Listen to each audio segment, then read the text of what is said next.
You're listening to the Alex Wolf Podcast. Interesting conversations about innovation, economics, culture, and history for the independent thinkers and curious minds. I'm your host, Alex Wolf.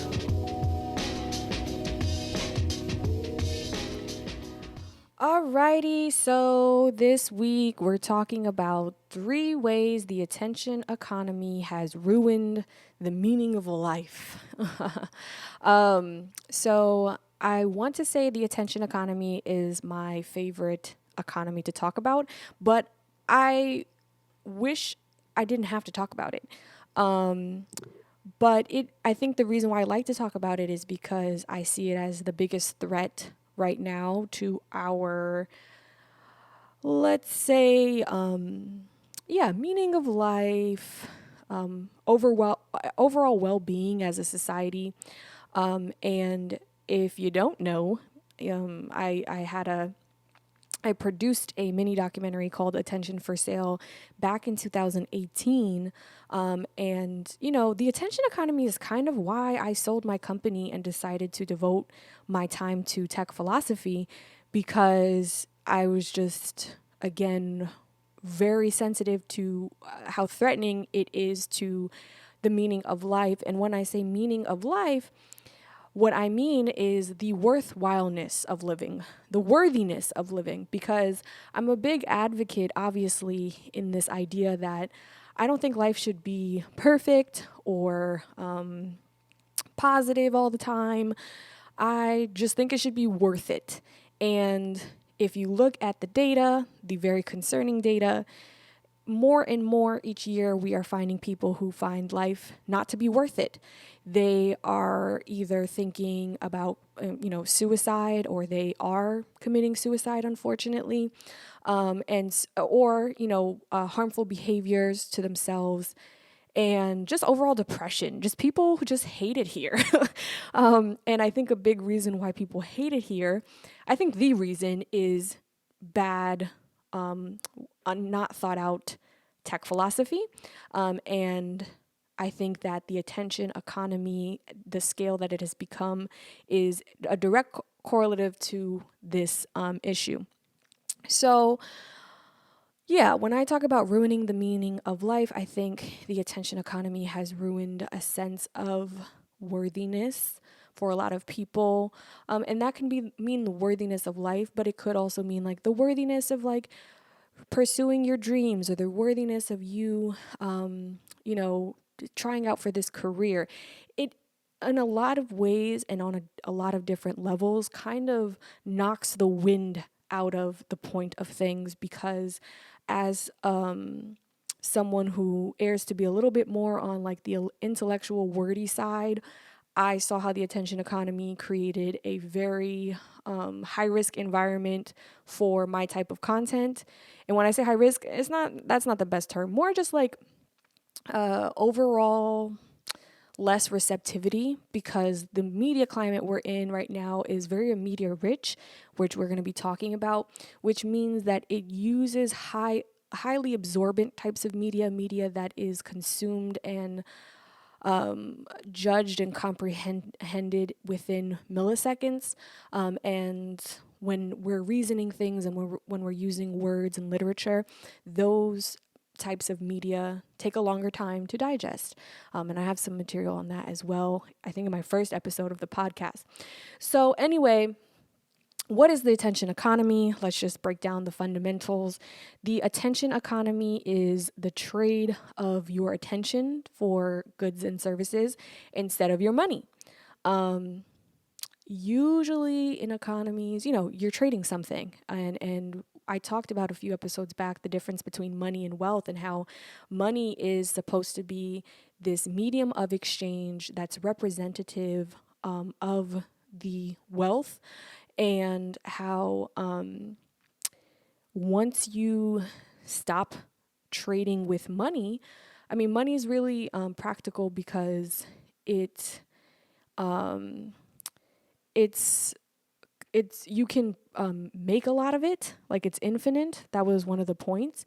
But your attention, and trading your attention Well, we know very clearly that our attention is not infinite. In fact, from a philosophical perspective, your attention is probably the most finite and scarce and sacred thing you have.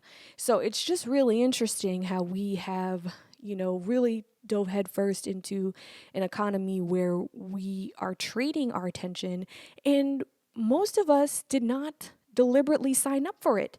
We have gotten here by a way of our physiology being exploited, which is what the Attention for Sale documentary is about. Just going into literally this relationship between our physiology and our technology. And I think that when we talk about the toxicity of like Facebook and gamification and all of those things, we usually talk about it from a psychological perspective, like how it, kind of F's with our brains and what we think.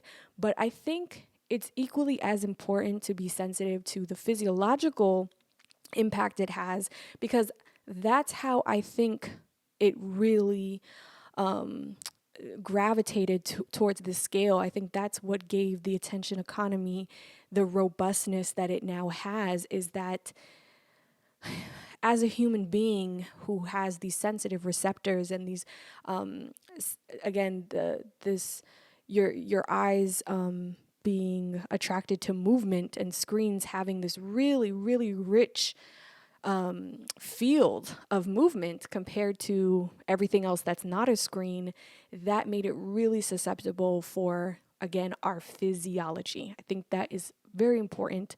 And I think when we're talking about tech philosophy, physiology needs to be brought into that conversation more, because when we make it about just psychology, then I think we get too wrapped up in like, oh, creepy tech guys don't care about our feelings, and deep down we're also psychologically warped. And there's truth, I think, to both of those things, but again, that alone does not give enough depth to what I think the real culprit of how we got here is. So let's talk about the pros of the attention economy, because I think there are absolutely pros. I think, again, the reason why it got so big is because the pros are so good. And the biggest pro is that you get lots of entertainment without having to spend your money. It used to be that people would have to spend money on CDs or spend money on movies, one movie, right? Not necessarily how the mainstream relationship is to a movie now. And these things were affordable for the most part. Like, people could afford their access to entertainment, especially as, technology advanced and camera technology advanced and all those things, and TV technology. But the internet's attention economy made it so that you really didn't have to spend any money. And for many of us who use the internet first, who were millennials, we were actually not paying the bill, like the one bill that it takes, which is the internet bill. And so our relationship with media started off as a free relationship, whereas our parents and our grandparents, would spend a few bucks. And also the range of media they had was very limited, obviously, compared to what we have. Not only do we have free media, we have an abundant, unimaginable amount compared relative to what was before. So that's the big pro. The big pro is like, you get to be really entertained. You don't really have to worry about boredom in a culture that uses attention economy. You don't have to, figure out how to entertain yourself with a board game or, whatever people were doing before for entertainment. How our grandparents kind of joke about, playing with one ball or one doll or whatever their sad story is about entertainment, where we're oozing it. We are, there's an overcapacity. There's too many tabs open. There's too many things to watch. We are overwhelmed with the options. It's very much the opposite. So that's the pro, okay? Let's just lay that out. It's worth talking about. But the cons are obviously what get my attention and I think our attention. And so the three cons that I have here for living in a mostly an attention economy means that you end up getting a shorter attention span as a result of being immersed in a wide scale attention economy. And the reason of that is because of the competition. Once you have companies who have the scale that they have competing for your attention, your ability to focus gets shorter and shorter and shorter. And this is what we've measured, and this is what we've seen year over year. The attention span is not growing in this country or around the world. The attention span is getting shorter, and that's because there's even more entertaining things to watch. Every 3 seconds, there's something else that can get your attention. There's somewhere else for your eyes to jump. And it's just this feast of entertainment. And so, again, one of the cons is you get a shorter attention span. Now, why is a shorter attention span a con? Well, it moves to con number 3, which is that reason is threatened. Reason, so the ability to make a rational decision or a rational thought, that becomes threatened because what happens is, because attention economies thrive on rich media, meaning easy to absorb media, meaning images and videos, right? Because the attention economy is running on that, images and all types of visual rich media really don't need you to reason as much as slower forms, less rich types of media do, because the visual types of media, your brain kind of, instead of reasoning, what it does is it has like an emotional response. So it's not that you're not thinking, but what's happening is you have an emotional response to whatever image pops up. So if it's just a flash of an image of like Meg Thee Stallion, you're going to feel an emotion that would take longer to happen if you saw the word Megan Thee Stallion, right? Unless the word is in an iconographic way, meaning like it is iconic, so the image almost performs as a picture because you're used to seeing it in a certain font or color, whatever.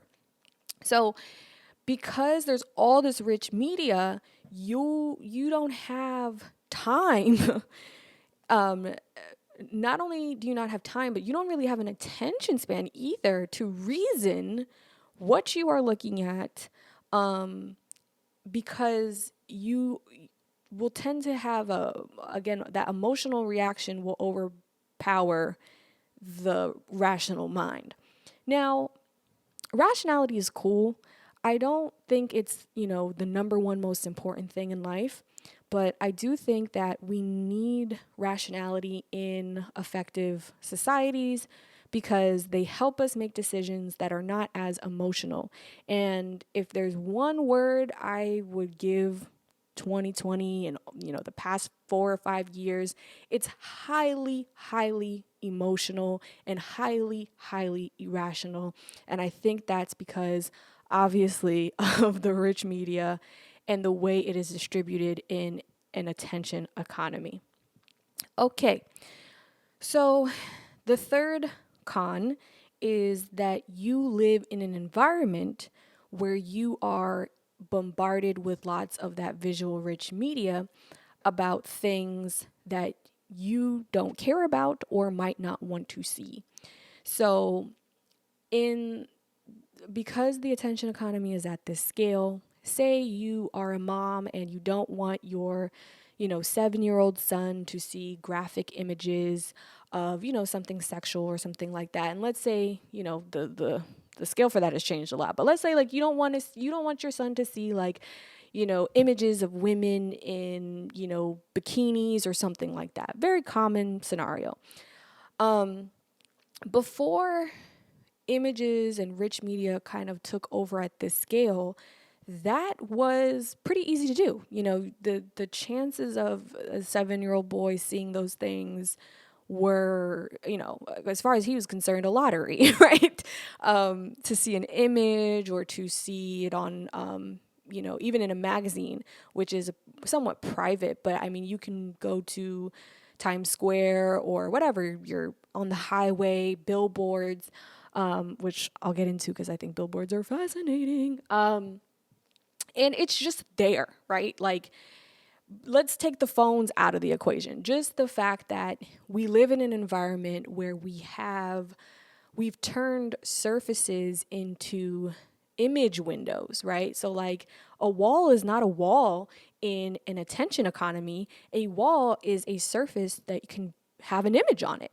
And we know that because of our human anatomy and our physiology, the woman's figure and her body is literally by nature attractive to most of the population. And so people use that figure to take advantage of our physiology and get people to look because they have something to sell.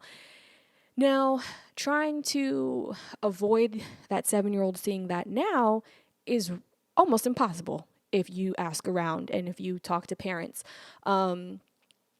It is extremely difficult. And that is the third con of living in an attention economy. That's an example of that third con. I mean, there's all different types of examples of what it feels like to not give consent to being exposed to images. Images are very influential, and again, they spark up a lot of emotions. That's why we have little warnings like, this may contain graphic images and stuff like that. But for the most part, you don't really have a choice about what images you see out there, like outside. And then when it comes to your screen time, it gets a little stickier because you have a little bit more control. But again, because so many of our mainstream social media apps take advantage of our physiology, you might not be deliberately giving consent to be exposed to like an explore page or something like that. But because of the way it has attracted and conditioned your physiology, you just end up there. It's almost like it's kind of like setting up a trap for an ant, right? It's like, you put a little sugar on the floor and because the ant is attracted to sugar, it goes to the thing. And you might trap the ant and the ant's like, hey, yo, what the hell? Like, why I don't want to be trapped. Like, I didn't consent to this trapping. I just wanted the sugar.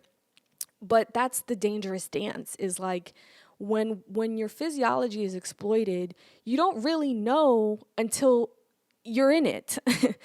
Because again, it's just like the ant is using that antenna to kind of like, oh, where's the sugar? Your eyes are constantly looking for stimuli. And so it's that very similar thing. So, I talk, you living in New York, surfaces are ads, right? I mean, the train, I mean, the idea of being on a train with no ads is weird, right? Ads are so much a part of our lives that you don't really know they're ads. Like, thinking about television and how commercial breaks feel weird if you're not used to the medium having commercial breaks. But once they're normalized. And you're just like, okay, yes, I live in this world and I will be exposed to lots of ads all of the time because people need to sell things and people need to exchange their goods and services so that we can all live, right? I mean, that's the fundamental idea. But when it gets to be an issue when it is at a scale that not only at a scale, but again, what is being traded is not money, right? You're watching the show and you don't realize that watching the show, you're trading your attention, and that is acting as a variable in a business model that has nothing to do with you, right? That show and those advertisers have a relationship. They're doing the business. You are providing an asset for that transaction that is not your money. And again, that's where things get sticky because attention is very valuable, right? Very clear. Okay. So let's talk about, so those are the pros and cons, I think, the general ones. I'm sure there's other ones that we could point out, but those are the big ones I think that stick out. Now I wanted to talk about the pros and cons of spending your money instead of spending your time. So the pros of spending your money is you get products and services that add value and meaning to your life. So let's say that you really wanted a certain conditioner for your hair. Someone will be motivated to make that conditioner for your hair, and in exchange for that conditioner, they will want money. And they can use that money and buy a shampoo they want, right? So money is cool because, that's actually, yeah, money is cool because, you get to use it to just buy wealth. You get to use it to buy anything, really. We know it's not everything, but you know what I mean? Things that add value. Something that clearly is adding value, and it doesn't necessarily have to be entertainment. It could be a variety of things, right? Whatever the last thing you spent your money on. The other pro of spending money is that sometimes, sorry, I'm reading too fast. The other pro of spending your money is that it can be like traded. So like your attention, once you give it away, it can be replaced. That's what I'm saying. Money can be replaced, your attention can't. So I can, give you $5, you give me the conditioner, and then again, you take that $5 and then you buy a shampoo, and then that person who gave you the shampoo buys a comb. Obviously my mind isn't here right now, but you can't really do that with attention. Like I can watch your show, and then you can't take my attention and add that attention to your attention. You can do other things. If I watch your show, you can use that, and if it's accumulated, you can use that as data to maybe try to get some money. But it's not the same thing. That's clear. So those are the pros of spending your money, and I find that to be way more ethical than spending attention. I think, as someone who's in media and content creation, I obviously value your attention, but I only want it if you think it's worth your attention, right? Whereas the ethics of most of our social media, they don't really care. You don't get a sense that they're after you feeling like, wow, this was a really great use of my time, right? No one's really walking away from social media saying that. Most people are like, oh my God, like, what am I doing? Where is all my attention going? Like, I'm putting too much attention into this, right? And that's the beauty of media for me, is that I love media, and my whole business is about how do we make people have the best, how do we make people feel like this is one of the best ways to spend your attention. That is my goal. Whereas when we're focusing on these big scale, social media accounts or social media platforms that harvest and kind of like farm attention, that is not the question. The question is not how do we make this the best use of these people's time, but just how do we get them to spend their time, okay, on here. Now, the cons of spending money, we all know the cons. The cons usually might be that, you have to spend money when you don't feel like it, or maybe you feel, you can't afford it, or you don't want to spend your money. That's the con. We've all had that feeling. I think millennials, it's like, oh, I want to watch this movie. Oh, it's not on Netflix. Oh, it's not on Hulu. Well, I ain't watching it because, Amazon will sell it to you for like $10. But again, because so many of us began our relationship with media as this mostly free, and if not free, very cheap for a lot of access, because Netflix isn't free, but for a small fee, you get access to like a humongous library. But the idea of buying one-on-one media is still kind of alien for a lot of us. And so I think a lot of us don't even think that it's accessible. Like, it's like, oh, I have to pay for money for it. Nope, not gonna watch it. Like, we don't think about how on the other side of that transaction is the entertainment you actually want to spend your attention on. And it's funny because I've noticed a shift in the past few years where I actually love buying movies now on Amazon. I have no problem spending, 10 to, like, I think honestly, like, you can rent two for like $2 or $3. I really have no problem because I know it's gonna be worth my attention, right? I know after I'm like, here, all you want is money, like, boom. Because if I'm not doing that, then you kind of have to just sift through the cesspool of the quote unquote free media. And it's funny because we call it free, but if you notice the language I'm using, I'm saying that I'm not necessarily saying it's a free media. I'm saying we didn't have to spend our money, which is true. You don't have to spend your money, but just because you're not spending your money doesn't mean it's free, right? It is coming at a cost, perhaps way more valuable than money could ever be. And that is, that is the con, right? That it is coming at the cost of society slowly collapsing in front of our eyes. Okay, so next, I wanted to, after I laid down those pros and cons, I kind of wanted to just backtrack and talk about how did we get here? Like, what the hell? Like, whose idea was this? And so I want to backtrack to, well, it starts with the camera. It starts with this pesky little crazy little invention called the camera. And the story of the camera is so fascinating. But before we go into that, what's important to understand is that an attention economy cannot run at a scale that threatens the meaning of life unless it has rich reproductive media. Okay? Rich reproductive media, which means that it is a rich reproduction of reality. So, to put that in tangible terms,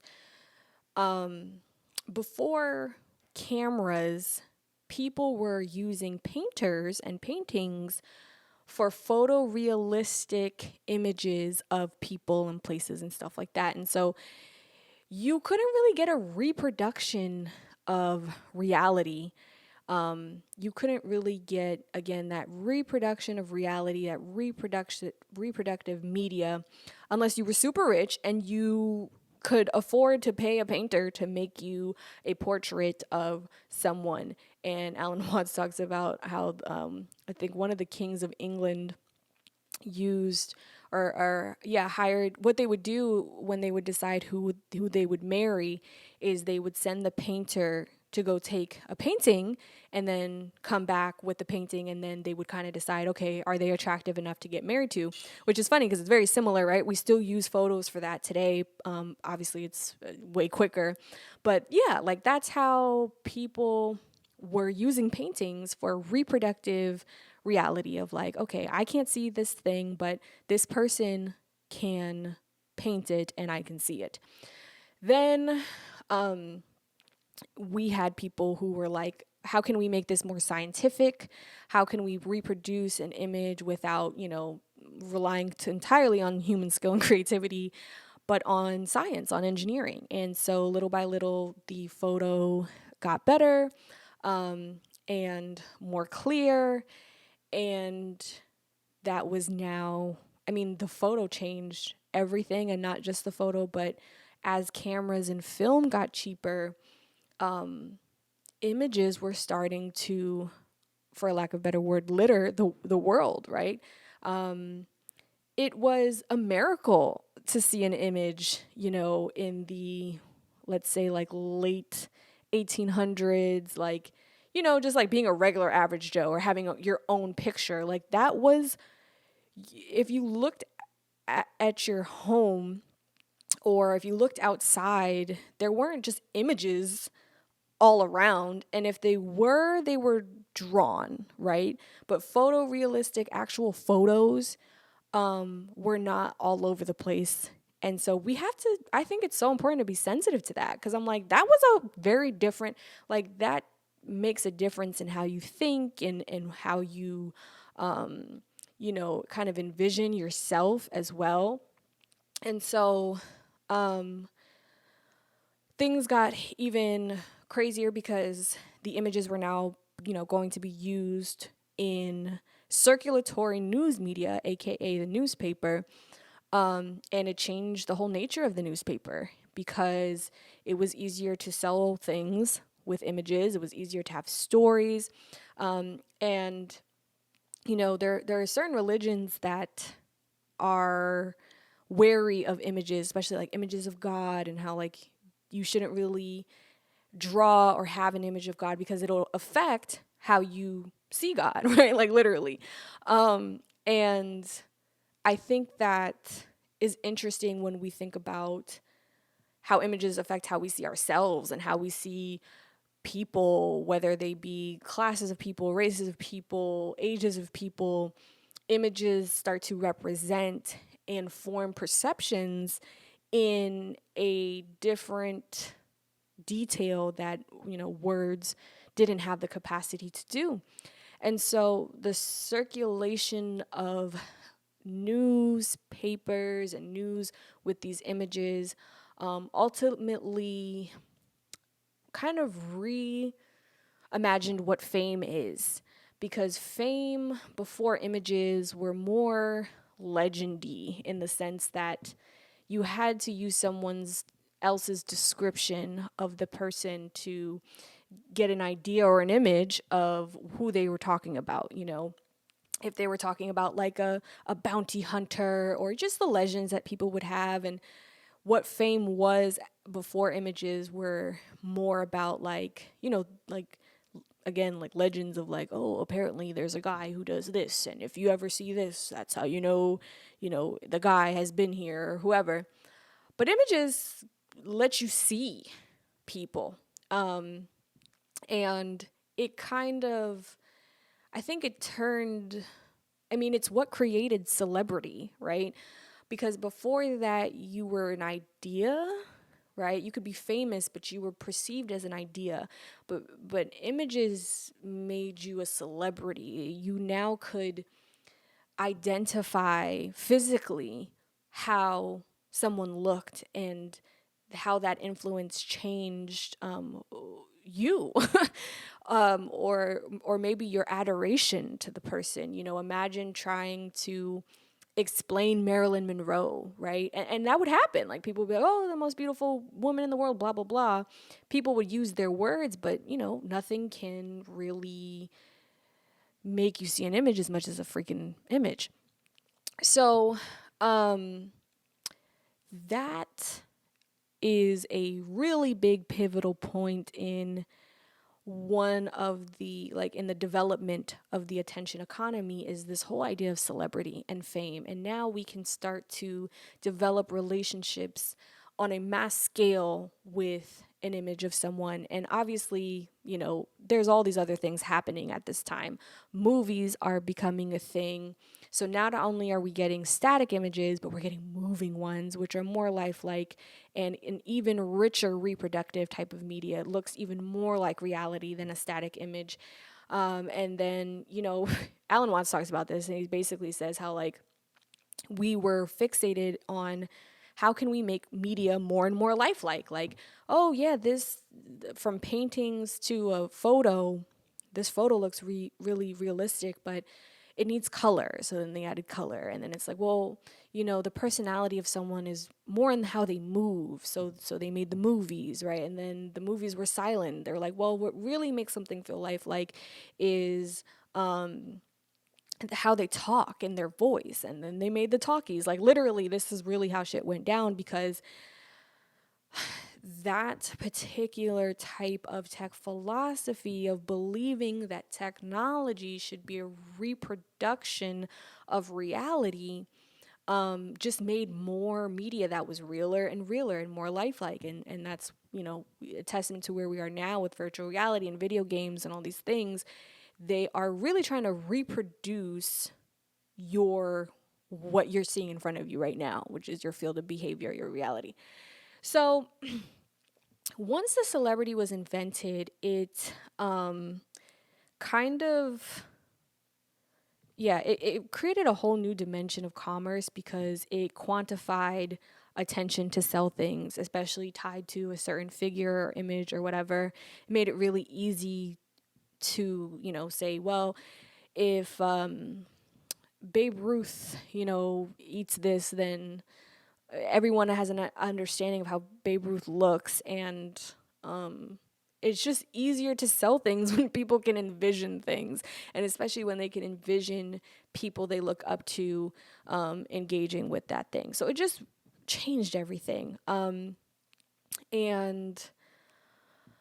that was all before the internet. I think the last thing before I go into the internet, though, is just television, right? So I talked a lot about newspapers and stuff, but really the attention economy really got the legs when when we moved from like radio news and stuff to television, because you used to have to leave your house to see a movie, and someone was like, why do we have to leave the house? We should be able to reproduce rich media right here, boom, in the living room. And the early stories of television are so interesting because they didn't know what the hell to put on there. They didn't really know what to make shows about. Most of the early shows were cameras on people who had radio experience. And so it would usually just be like a camera on like a talking head with papers in front of them as they're speaking. And it took a while before people were like, yo, let's get fancy. Like, we need dancers, we need entertainment, we need jugglers and dogs, and, we need plot, we need theater on here, or, a narrative, I should say. And so it took a while for it to kind of get these legs. And it kind of reminds me of the internet, right? Whereas, like, at first, people were just so not acquainted with the nature of the internet that it really took a while before people were like, okay, this is what we can use this for. And radio had been, radio and newspaper and magazine had kind of showed American entrepreneurs how you can use the quantitative collection of attention to sell advertisements. And television obviously took that to a whole nother level, because you have your early era television, which is like the 50s and 60s, but after cable television came, you really had this expansion of different channels. You went from having maybe, like, I don't even know, I'd have to ask an older person, but I'm guessing they had like maybe 20 to 50 channels. But I still remember as a kid, like 75 channels was a lot, right? So and now, like, you have like thousands, right? And that's just cable. That's not even the internet, which is millions of channels. YouTube has millions of channels, and Spotify has millions of channels. And it's just freaking nuts. But a lot of this, again, was made possible because of this invention of the camera, and combination of invention with, distribution inventions, meaning like printing presses and the ability, projectors and things to project movies and televisions. But the point is, we were very obsessed with images. We were like, this images shit is cool, and we're going to keep going in that direction. So now we get to the internet.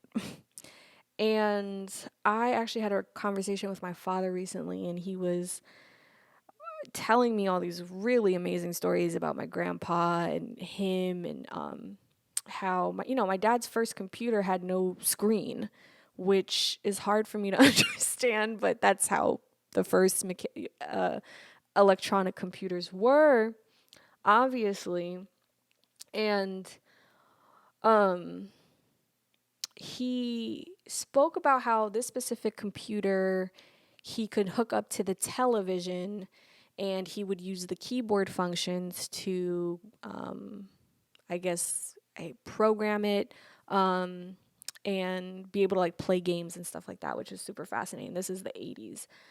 Now, I say that to say that when the internet first came in the game, obviously it took a while to sell what the hell this thing was. I mean, it was really hard to explain. Marketers didn't, you need marketers to explain things. And this was a field where there weren't many marketers. It was mostly tech guys. And this is why I think Steve Jobs had so much success, because Steve Jobs was a marketer, but everybody else was technical people. So if you would ask even like Bill Gates, like, what does this thing do? What are you talking about? Like, why is this such a big deal? It was hard to decipher what value people could get from it. And there was a moment in internet development and commercialization where entrepreneurs kind of had this opportunity to be in the position to shape the culture of the internet. Like, what is this thing going to be about? Are we going to use it for sports? Are we going to use it for recipes? Those were some of the things people used to say, like, oh, well, you can use it for your recipes, which reminds me a lot of how we talk about, Amazon Alexa, gotta say it low. And, are we going to use this for communication? Like, how are we going to make money from this? And it's really fascinating to think about, because we decided to go mostly in this direction of third-party software that would connect people and use ads to fund the network, right? Now, my dad was telling me about the computer mouse, and how he was kind of not disappointed, but a little like he felt like the mouse was going to take away from his computer experience, because you have to realize, before the mouse, you can only navigate a computer through the keys in the keyboard. And Apple actually introduced the mouse, which is pretty funny. And again, like, the mouse represents a very user-friendly feature, interactive. Once your computer could have its own graphic interface, which means like the screen, but not just the screen, but the visuals of like little folders and a little start button and stuff like that, where you can it's click and drag, right? Like, how to make a graphic image, 10 years ago, you needed to know Photoshop, versus now you can just go on Canva or whatever and click and drag and get, pretty much the same result.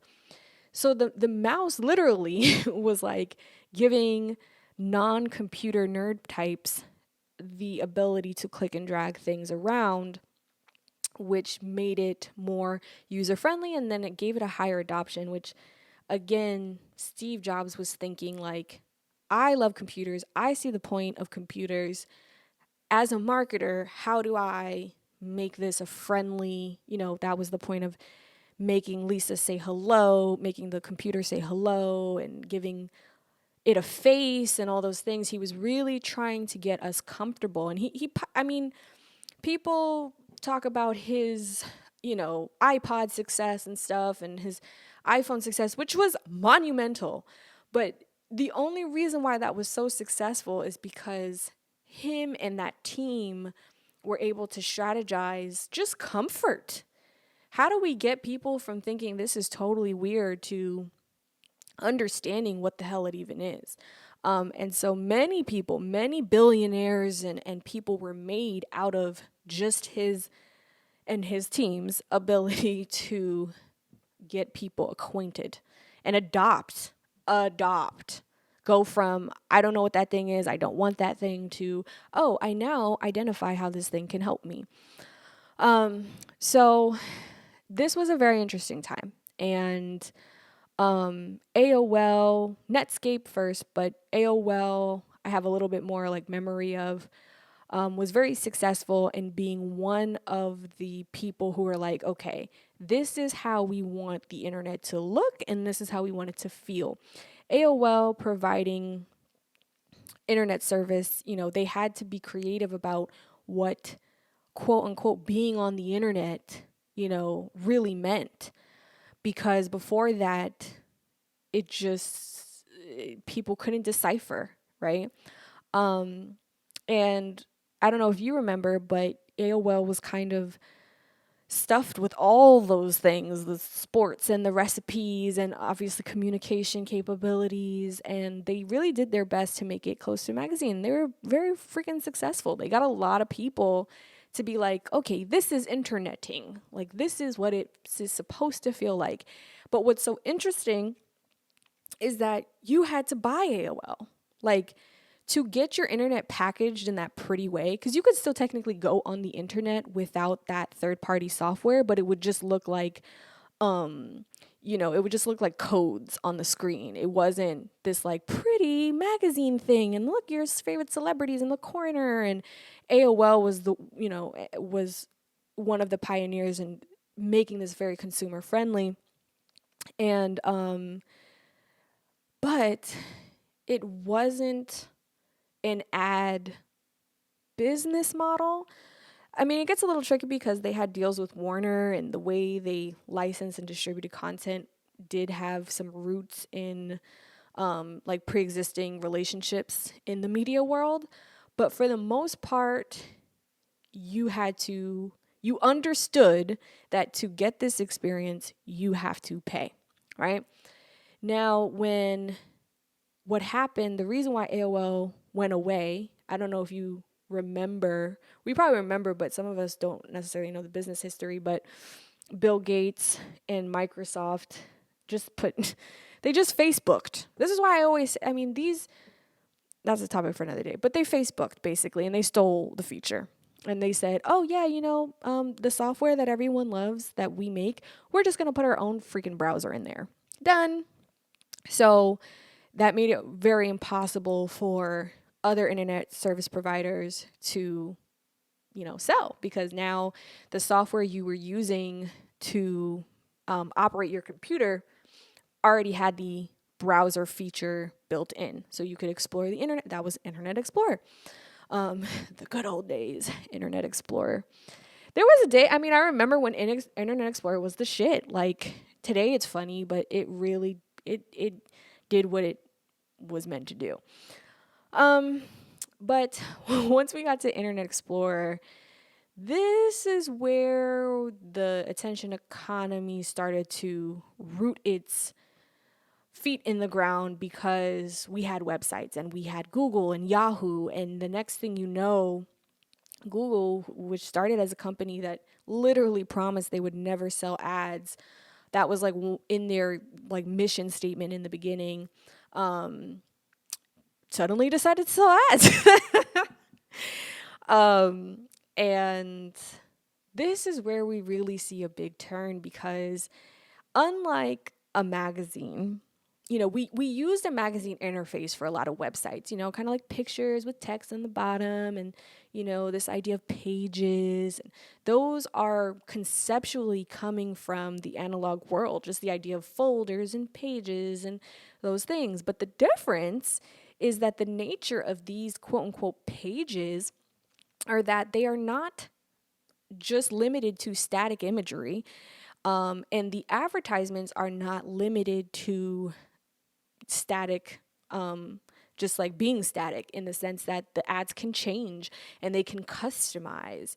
And, depending on your keywords and your interest and what page you're on, in a capacity that even television couldn't do. Because the main differences, again, for the internet were that, instead of like 60 pages of a magazine, it could be billions. Or instead of a couple channels on the TV, it could be, a bunch more.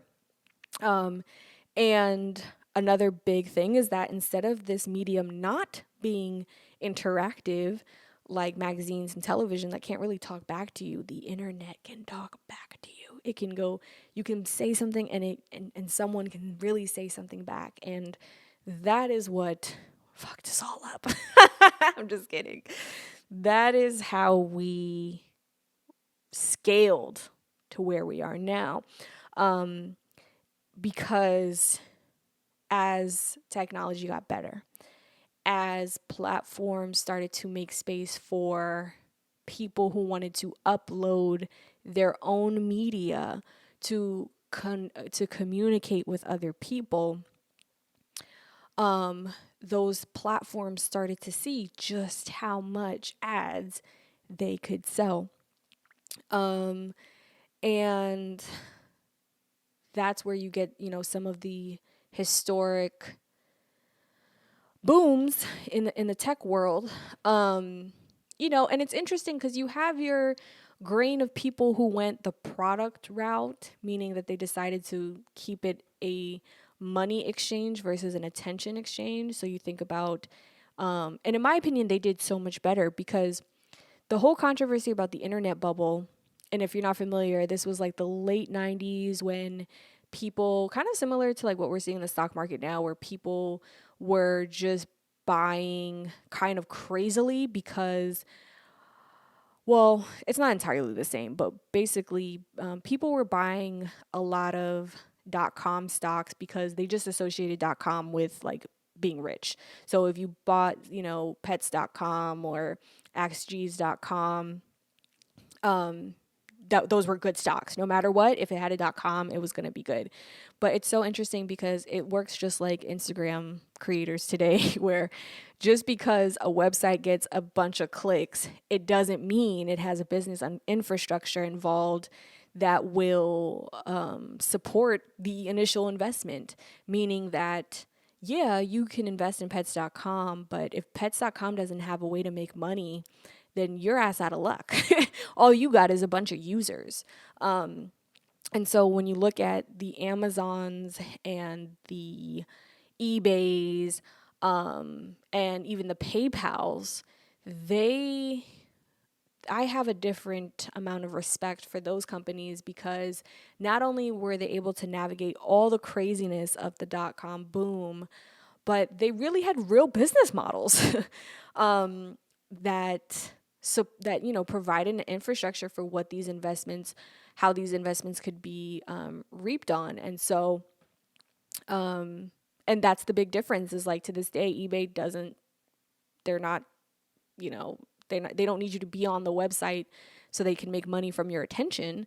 They want you to buy shit. Amazon, hello. We already know. And then, what was the other one I said? Forget. PayPal, right? PayPal was like, oh, people are buying shit online. Like, let's just take a commission off of each transaction by making it secure, right? Like, PayPal doesn't need you to scroll on PayPal for 5 hours a day to make money. They just need you to just buy shit, right? And again, because you're trading your money instead of your attention, whatever you're buying, hopefully, if you know what's good for you, it's going to add value to your life.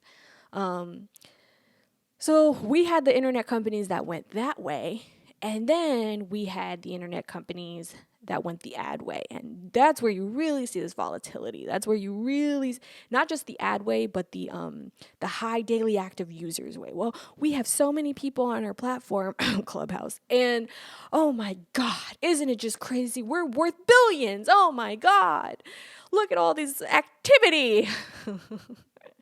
And people just like, they put their money up. Here, take my money. Yes. It's going to work.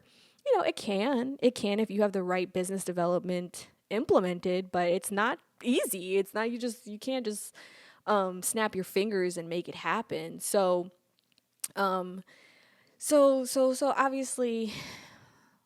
that is, I think, the liability with social media is that it depends. Up until this point, unfortunately, it depends on ad business models, and it depends on your attention to run as a company. And instead of PayPal, who just says, hey, you want to buy something online, we're going to provide you with an actual service. Facebook just says, we'll entertain you. We'll make you feel things. We got it all. You want to be upset, mad, angry, happy? What do you want? You want to be distracted, you want to compete, yeah, we got that. We will stimulate both sides of your emotional spectrum until you want to kill yourself. We got that. As far as like goods and services, nah. We can take your money if you want to sell ads, though. Yeah. Well, those followers you have, if you really want to reach all of them, you should give us some of your money. And then we'll show your content to all. Because, the way our business is set up, it just doesn't make sense for us to show all of your content to all of your followers. It's just not really what we want to do, right? Okay. Okay, I'm reloaded. That is where we are now. Because we thought it was a good idea to have advertisements in the middle of our conversations. Okay, so to wrap this up, I want to end this on the note of how do ads take away from our experience online? Ads at this scale. Let me reiterate. I love ads. I'm an ad girl. I will buy books. I will study ads. Honey, don't get it twisted. I think ads are great because I think good business needs good marketing and good advertising. But my issue is this is not about good business because we are not trading money here. We are trading attention, right? So how do ad models at this scale take away from our experience online? How do they take away from our experience, period? Right? We talked about some of the cons earlier, the shorter attention span because everyone's competing for your attention, so it dwindles in the process. The fact that reason and rationality is threatened to, high risk at a high risk rate, and decisions are made more out of emotion because we are using rich visual media to decide things about presidents and people and concepts and things like that. And of course, the other con is that you have kind of no choice but to live in an environment where you have very little control about how many images and what those images are, and not just you, but your family. And so this now, it seems like people are starting to figure this out. And that's why you're seeing this shift into the creator's economy. The creator's economy. I have to make fun of everybody talking about the creator's economy because I was laughed at. That's why. I was laughed at a few years when I went in to a few social media companies that shall remain nameless. And I said, hey, we've got this like largest network in the history of people who want to communicate, yet effectively communicating on here is still really difficult. What are you gonna do about that?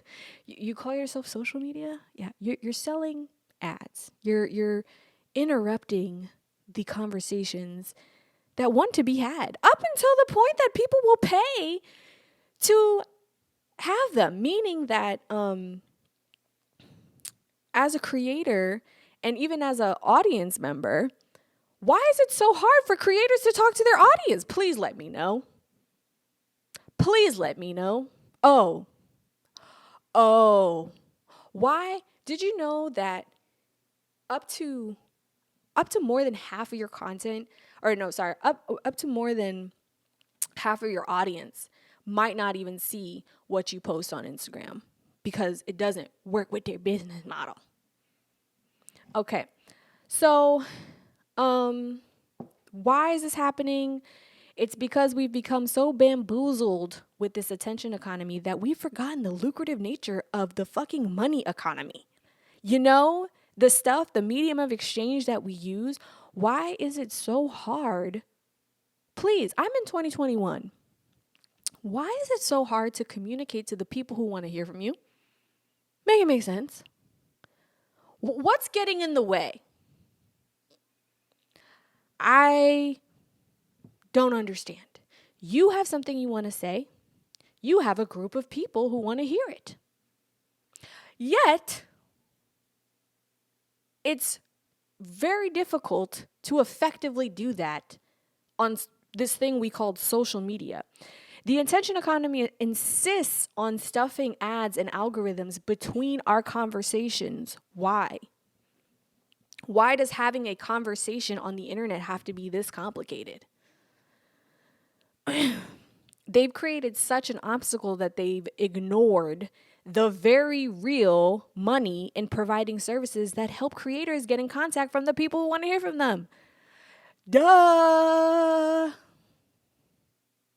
Oh, Zuckerberg. Oh, well, we can't because of this and this and that. And, he's so fearful of not having this much market share on the ad economy, attention economy. Sell something else. If you sell ads, sell them at a scale that is sustainable, not just to your company, but to the world. Okay. This is what people are waking up to, but everything I'm saying right now, literally I have copied and pasted from slides I have since 2017. So it's cute that we have now the VCs are waking up. Oh, actually, have you heard of this thing called the creators economy? Yeah. Apparently, creators are spending money to talk to people who want to hear from them. No shit, Sherlocks. Sorry, I just have to go there because it didn't make sense when I brought it up. I thought I made myself clear, but apparently I didn't. You know what it is? I think, too, people just have to see the money. I say the best time to hop on a trend is before there's any data.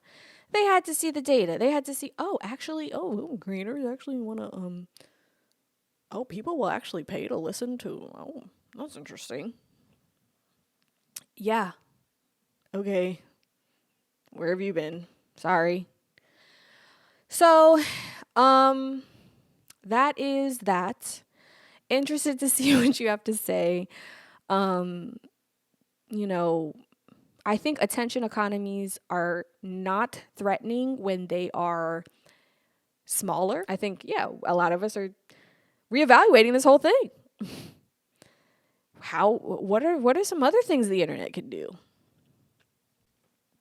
What are some other things the internet can do? Call me when y'all ready to ask that question. Because right now, we think social media has to look like this. We think it has to have like buttons and followers and all this shit. It doesn't have to have that. You can be innovative. You can work with creators and not against them. All right. So anyway, thank you for tuning in. I hope this was interesting. Message me, DM me, say hello on Twitter. You know how this game goes. All right. Bye. Thank you for listening to the Alex Wolf Podcast. If you enjoyed this episode, please leave a review. And if you aren't already, make sure you're subscribed to this podcast on Apple, Spotify, or wherever you listen to your podcasts. For more resources on innovation, economics, and culture, visit alexwolf.co/newsletter and sign up for my email list. Thanks.